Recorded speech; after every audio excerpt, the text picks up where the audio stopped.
Okay hi everyone. सो आज हमें HCV का एक क्वेश्चन डिस्कस करना है, क्वेश्चन नंबर 29।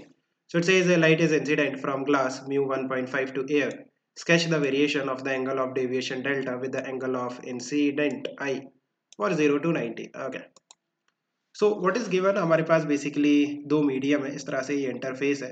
ऊपर आपके पास एयर है जिसका रिफ्रैक्टिव इंडेक्स होता है 1 एंड नीचे आपके पास ग्लास है जिसका रिफ्रैक्टिव इंडेक्स है 1.5।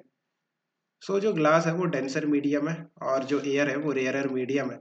नाउ आपका जो रे है वो डेंसर से रेयरर मीडियम में जाता है। सो कुछ इस तरह से ये इंसिडेंट रे है, ये हमने नॉर्मल ड्रॉ किया, ये आपका एंगल ऑफ इंसिडेंट है एंड जो रे है वो अवे फ्रॉम नॉर्मल शिफ्ट होगी। सो कुछ इस तरह से रिफ्रैक्ट हो जाएगी and this is your angle of refraction, right. So इस केस में जो आर है वो ग्रेटर होता है आई से, बिकॉज जो रे है वो अवे फ्रॉम नॉर्मल बेंड होती है। So angle of refraction will be greater than angle of incident in this case. So देखो, अगर हम डेविएशन की बात करते हैं देन आप देखो कि जब भी रे डेंसर से रेयरर जाती है ना, देन आपके पास दो पॉसिबिलिटीज होती है। दो पॉसिबिलिटी क्या क्या होती है? एक पॉसिबिलिटी है कि जो रे है उसका रिफ्रैक्शन हो जाए, और जो सेकंड पॉसिबिलिटी है वो ये है कि जो रे है उसका टोटल इंटरनल रिफ्लेक्शन भी हो सकता है। सो रिफ्रैक्शन कब होगा? जब आपका जो एंगल ऑफ इंसिडेंस है वो लेस देन और इक्वल टू क्रिटिकल एंगल होता है। और टी आई आर कब होता है? जब आपका जो एंगल ऑफ इंसिडेंस है वो ग्रेटर देन क्रिटिकल एंगल होता है। सो इस केस में जो क्रिटिकल एंगल होगा I C, that is basically sine inverse of 1/μ। So 1 divided by mu, that is 1.5, है ना। ये निकालना तो सभी को आता है। सो ये क्रिटिकल एंगल हम फाइंड आउट कर सकते हैं। सो अभी आप देखो कि रिफ्रैक्शन जब होता है देन जो डेल्टा आएगा angle of deviation, that will be simply R minus I, because R will be greater than I for this case, right. And T I R के केस में जो डेल्टा होता है वो होता है 180 डिग्री माइनस 2i।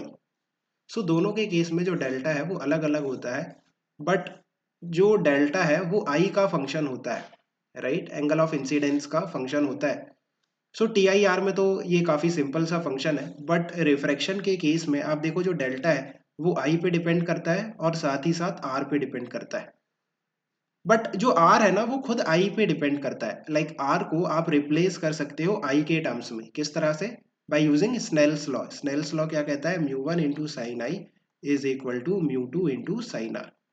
सो यहाँ से देखो म्यू 1 की वैल्यू हो जाएगी 3/2, that is basically 1.5 into sine I is equal to mu 2 that is 1 into sine r.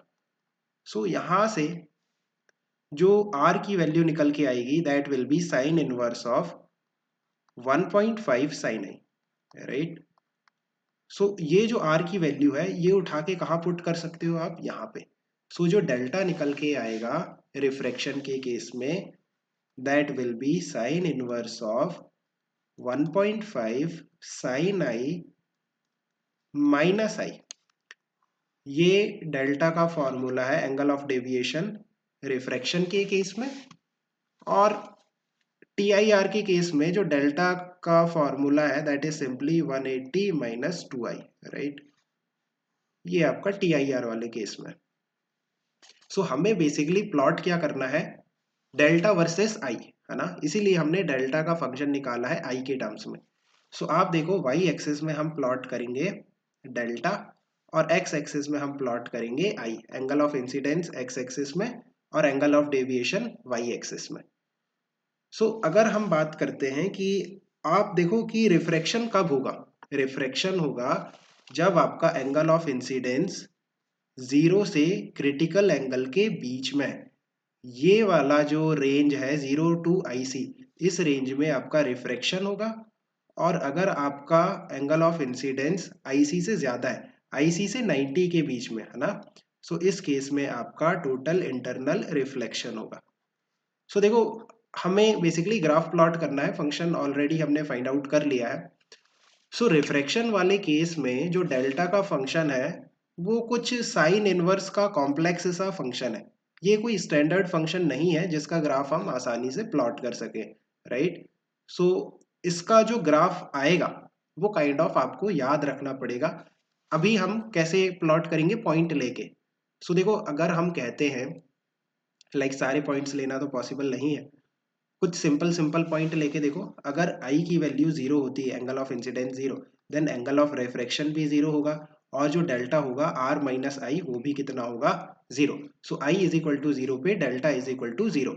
So zero comma zero basically origin से ये जो ग्राफ है ये पास करेगा। अगर आई की वैल्यू आई सी होती है क्रिटिकल एंगल के बराबर, देन जो आर होगा वो कितना हो जाता है 90 डिग्री, है ना। जब क्रिटिकल एंगल पे हम रे डालते हैं देन जो रिफ्रेक्टेड रे है वो सरफेस के पैरेलल हो जाती है, और you can say angle of refraction 90 degree हो जाता है। सो इस केस में जो डेल्टा आएगा आर माइनस आई, आर की वैल्यू 90 माइनस आई की वैल्यू आई सी। सो आई सी पे जो डेल्टा आने वाला है वो कितना आने वाला है, 90 माइनस आई सी के बराबर, राइट। ये और आईसी की वैल्यू हमें पता है ना, आईसी की जो वैल्यू है वो है साइन इनवर्स ऑफ 1/1.5, ऊपर कैलकुलेट किया था। सो अभी इनके बीच में जो ग्राफ आएगा ना वो कुछ इस तरह से आएगा, समथिंग लाइक दिस।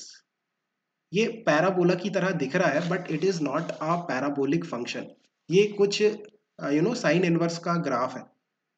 सो ये पैराबोला की तरह दिखता है बट पैराबोला नहीं है, it is not a parabola, ये आप याद रखना, राइट। ओके, नाउ देखो आईसी से लेकर के 90 डिग्री के बीच में अगर एंगल ऑफ इंसिडेंस होगा, देन जो डेल्टा है वो उसका जो फंक्शन है वो है 180 माइनस टू आई। ये तो काफी सिंपल सा लीनियर फंक्शन है, लाइक स्ट्रेट लाइन आएगी इसमें तो।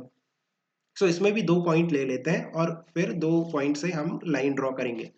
सो अगर हम कहते हैं कि आपका जो आई है वो आईसी से थोड़ा सा बड़ा होता है, राइट, स्लाइटली ग्रेटर, देन जो डेल्टा आएगा that will be 180 minus to IC, है ना। जो एंगल ऑफ इंसिडेंस है वो थोड़ा सा बड़ा है आईसी से, सो बेसिकली आपका टी आई आर हो जाएगा उस केस में।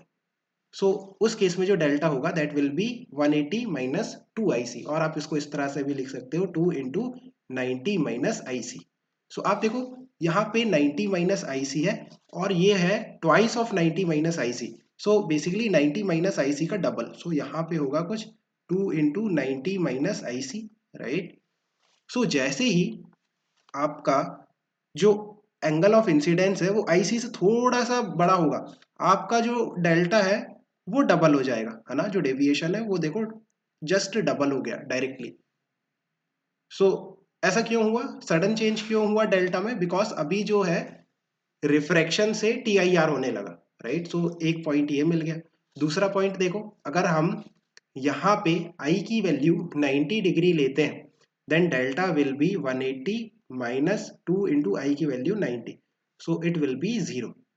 सो आप देखो कि 90 डिग्री पे, यहाँ पे 90 डिग्री पे जो डेल्टा है वो जीरो आ जाएगा। सो ये पॉइंट यहाँ पे आएगा। सो बेसिकली लाइन ड्रॉ कर दो यहाँ से लेकर के इस तरह से, राइट। ये जो लाइन है ये नेगेटिव स्लोप की लाइन है जिसका स्लोप कितना है -2, right. From the equation of delta you can see कि जो स्लोप है वो -2 है। So I think you have understood, बस हमें यही ग्राफ प्लॉट करना था, है ना। आईसी पे जो पॉइंट आएगा वो 90 माइनस आईसी आएगा, राइट। बस यही है variation of delta with angle of incidence.